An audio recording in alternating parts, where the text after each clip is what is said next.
दर्शक बंधु जय सत्य सनातन आजिर स्वर को आपण मानक स्वागत। इंटरनेट सारा तुलसी पूजा विषय रे भरी रही।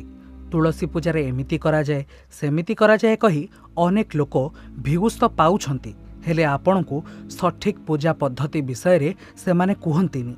आउ किछि व्यक्ति कुहंती, हेले स्टेप बाय स्टेप न कहिबारु अनेक दर्शक बुझी पारंती नहीं, इवेन के मु भी बुझी पारेनी बेले बेले। तेणु आजिर एही भिडियोटी आपण मानक पई। आपण माने जानिथिबे जेतेबेले रावणर लंकारे हनुमान विभीषणक अगणारे तुलसी वृक्ष देखि जानि पारिथिले जे राक्षस नगरी रे विभीषण ही जणे मात्र हरिभक्त बोली। कहिबाकू गले जणे धार्मिक सनातनी हिंदू व्यक्तिर घरर प्रथम परिचय हेउची तुलसी गछटिए। आपण विदेश रे रहिले मध्य जदि आपणक अगणारे तुलसी गछटिए रहिबो तेबे जे केही भी कहिदेब आपण जणे हिंदू बोली। हेले दुखर कथा एया 99.9% लोक जानती नहीं जे सठिक विधि रे माँ वृंदावतींकर पूजा केमिति करिबा। किंतु मु आपणको एही भिडियो रे कहिबी तुलसी पूजार सठिक विधि विधान कौन। तेणु आसंतु स्टार्ट करिबा।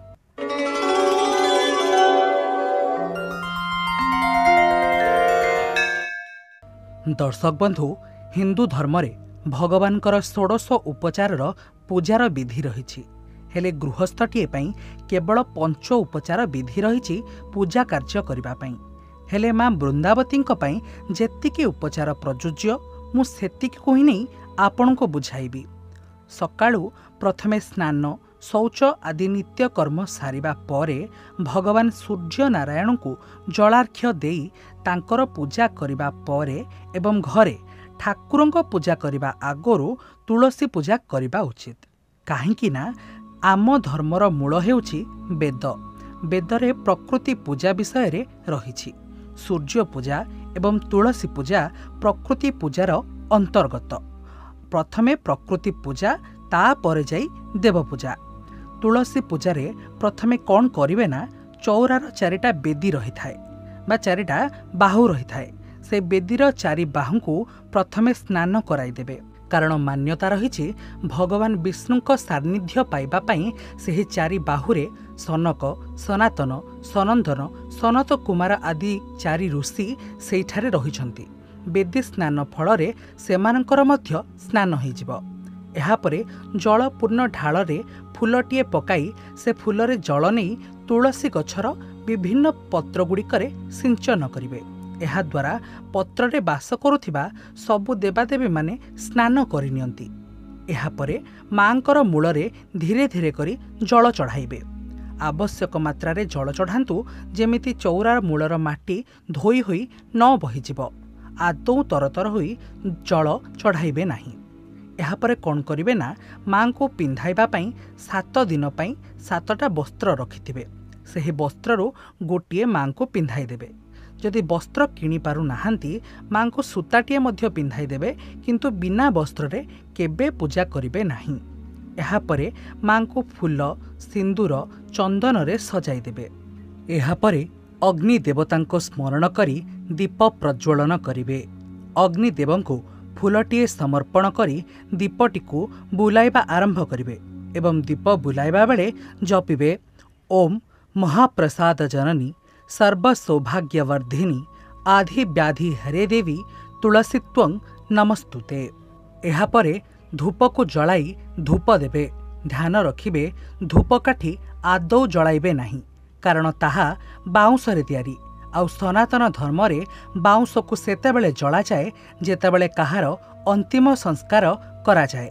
कौनसी शुभ कर्म रे जदि धूपकाठी जालुछंती तेबे मन रखंतु से पूजा तो आपणकर भगवान स्वीकार करिवेनी, बरं तार नकारात्मक प्रभाव आपणक घरे पड़िबो।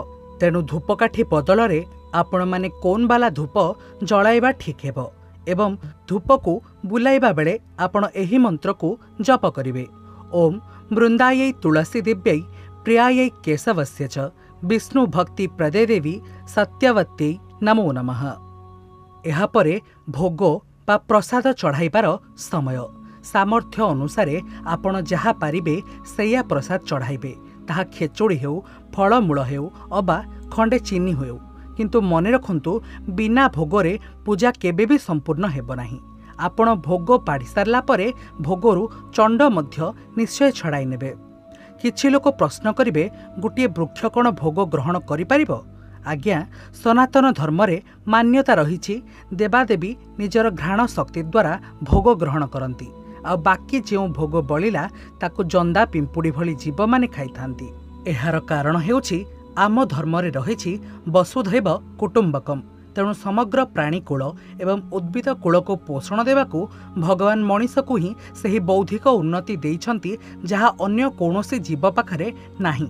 हाँ, मने रखिबे पूजारे शंख निश्चय बजाइबे, कारण शंख शब्दरे परिवेशरु नकारात्मक शक्ति एवं हीनकारक जैवाणु मरि जाइथांती एवं गोटे आध्यात्मिक वातावरण मध्य तैयारी हुए।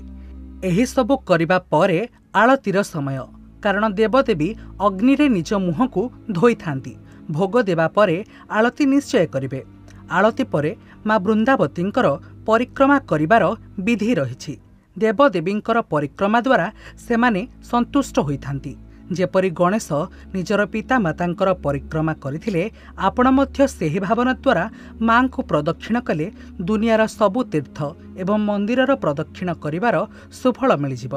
आपण जदि भाबुथिबे एते सबु आपण करि परिबेनी, तेबे मने रखंतु अन्य धर्मर लोक निज धर्म पई जीवन भी दे पारुछंती, किंतु आमे निज धर्म पई समय देउने कि मन देउने बोली आज आम धर्म विश्व बुड़ीबाको बसिछि। आउ एसबु न करि पारुछंती जदि मन रखंतु पूजार फल मध्य आपणको मिलिबनी, कारण क्रिया निर्णय करे भक्ति एवं भक्ति दिए मोक्ष। तेबे ए तो थिला तुलसी पूजार संपूर्ण विधि विधान। जदि आपण भी सनातनी हिंदू निज धर्म को बंचाई रखिबाकू चाहुचंती, तेबे आजिर स्वर सह स्वर मिलाइबाकू एबे ही सब्सक्राइब कर दियंतु आजिर स्वर को। जय सत्य सनातन।